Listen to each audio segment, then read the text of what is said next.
자, 이제 특징주로 넘어가 보도록 하겠습니다. 오늘 프록터&갬블, P&G죠. P&G. 지난 금요일 날 한 3% 정도 상승을 했는데요. 프록터&갬블은 세계 최대 종합 소비자 판매 기업이죠. 일단 실적을 보면 매출액 그리고 EPS 모두 다 예상치를 웃돌았습니다. 회사 측에서는 우리가 계속 가격을 인상을 했고 그 가격 인상 효과였다라고 설명을 했습니다. 그러니까 오늘 이렇게 나오면서 사실 월가에서는 그리드플레이션이다라고 해서 이제 이런 식료품 회사들, 뭐 소비재 회사들 원가 부담이 많이 줄었음에도 불구하고 계속 가격을 인상하면서 너희들이 인플레이션을 자극하고 있다. 뭐 이런 사회적 비난들이 좀 나오고 있기는 해요, 그죠? 그런데 프록터&갬블이 역시나 우리가 가격 인상 효과로 실적이 좋았고 우리는 추가적으로 가격을 또 올릴 수 있다라고 이야기를 했습니다. 일단 그게 이제 주주들 입장에서는 실적이 개선되고 하니까 뭐 주가에는 긍정적으로 작용을 했습니다만 별로 이게 하여튼 그리드플레이션이란 그런 또 비난의 소리가 좀 있다라는 거 참고를 하시고, 그리고 일단 2분기 실적은 2023 4분기 회계연도 4분기 실적이었는데요. 그러면서 이제 내년도 연간 매출 성장률 목표치 가이던스와 EPS 가이던스를 제시를 하기는 했는데 그냥 예상에 부합하는 정도? 뭐 그 정도로 좀 제시를 했습니다. 그래서 이런 보다는 일단 이 4분기 실적에 시장에서는 많이 주목을 했다. 이렇게 해석을 하면 될 것 같습니다. 다음은 로쿠입니다. 네, 로쿠 31% 폭등을 했습니다. 이 정도 올랐는데 52주 신고가 기록 안 하면 더 이상한 거죠. 네, 52주 신고가 기록을 했습니다. TV용 OTT 관련 기업인데 실적이 너무 좋았어요.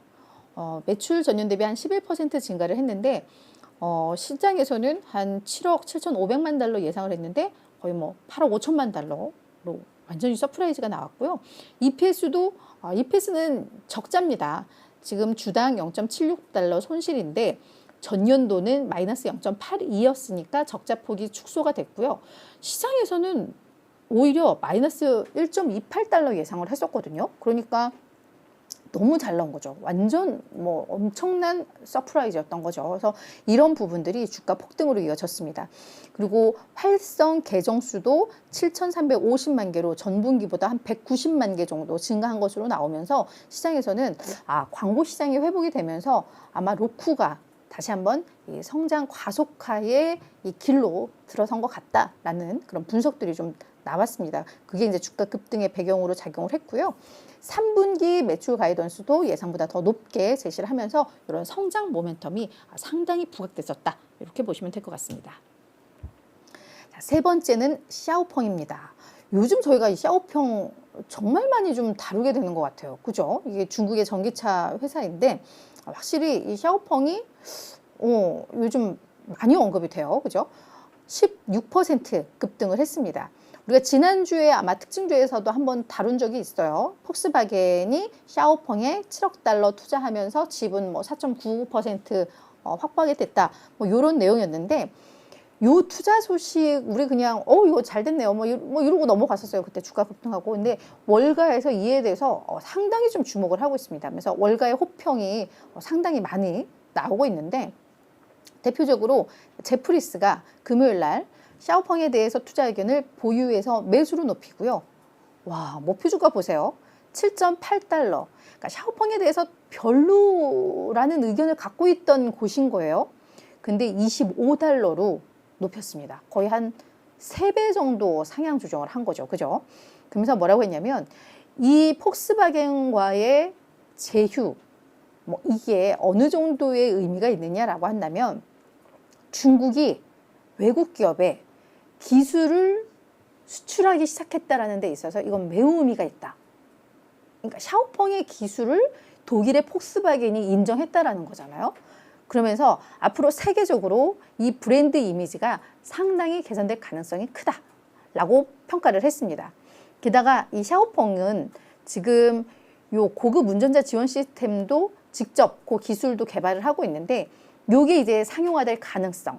왜냐하면 이제 폭스바겐의 이런 부분들이 많이 또 정착이 될 거니까요. 그리고 매출 성장 모멘텀까지 상당히 이 샤오펑의 상승 모멘텀이 있다라고 평가를 하고 있습니다. 자, 마지막은 인페이지입니다. 네, 저희 댓글에도 인페이지에도 망했어요 이렇게 올리셨던데 인페이지 좀 한번 볼게요. 7.5% 급락하면서 52주 신저가 기록을 했습니다.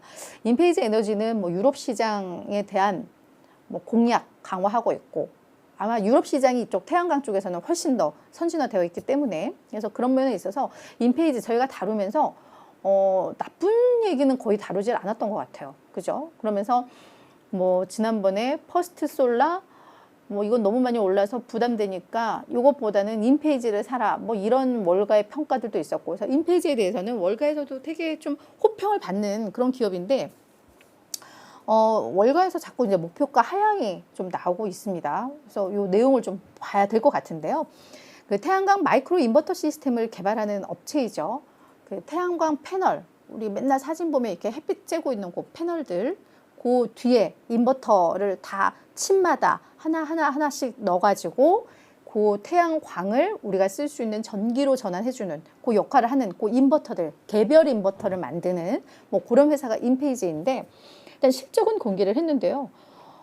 전년 대비 매출이 34%, 주중 EPS는 37% 증가했습니다. 매출은 예상을 조금 밑돌았고요. 수익성은 예상보다 훨씬 더 좋았죠. 그래서 이 정도까지 봤을 때는 나쁘지 않았는데 사실은 이 부분이 많이 걸렸습니다. 3분기 매출 가이던스를 5억 5,500만 달러에서 6억 달러로 제시를 했는데 시장에서는 인페이지를 너무 좋아했던 것 같아요. 시장에서는 7억 5천만 달러 예상을 했는데 예상치를 너무 밑돈 거죠. 그죠? 그래서 회사 측에서는 이렇게 낮춘 이유에 대해서 일단 이자율이 지금 뭐 워낙에 뭐 금리가 높은 상황이다 보니까 그렇다 보니까 이 태양광 자체에 대한 수요가 약화가 되고 있고 유통업체들이 그러면서 재고가 계속 좀 쌓이고 있다. 그래서 우리는 그 재고 관리를 위해서 출하량을 좀 줄일 예정이다. 결국 출하량 줄인다는 것은 매출 감소로 이어진다는 얘기죠. 이런 점들이 시장에서는 좀 우려가 이제 좀 폭발을 했다라고 생각을 하시면 될 것 같고 그러면서도 인페이지는 우리 10억 달러 자사주 매입할 거야. 언제까지? 2026년 7월까지.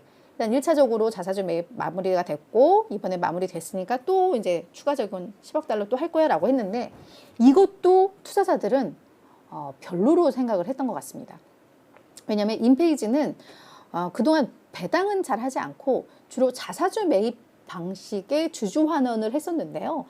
그 투자자들 사이에서는 이제 인페이지 이제 배당해도 되지 않아? 이제 좀 배당을 좀 주지. 뭐 이런 기대감들이 있었는데 요걸 하지 않고 또 역시나 자사주 매입을 하니까 이 부분이 오히려 또 실망으로 좀 작용을 했다라는 그런 분석들도 좀 있더라고요. 그러면서 이게 맞물리면서 바클레이즈, JP모건, 도이치뱅크 이들이 다 목표 주가를 하향을 했습니다. 그게 이제 다 복합적으로 작용을 하면서 주가의 하락으로 이어졌다 이렇게 해석을 하시면 될 것 같아요. 근데 인페이지는 뭐 지금 유럽 시장이나 이런 데서도 경쟁력을 많이 인정받는 기업이고 이러니까 이게 뭐 완전히 무너질 것 같다라는 생각은 들지는 않습니다. 그죠? 근데 좀 단기적으로 일단 태양광에 대한 수요가 확실히 좀 줄고 있는 건 맞나 봐요. 그래서 요즘 태양광 기업들이 전체적으로 좀 주가도 많이 다운되고 있기 때문에 그래서 이 시기 또 잘 지나가면 뭐 괜찮지 않을까라는 생각은 좀 듭니다.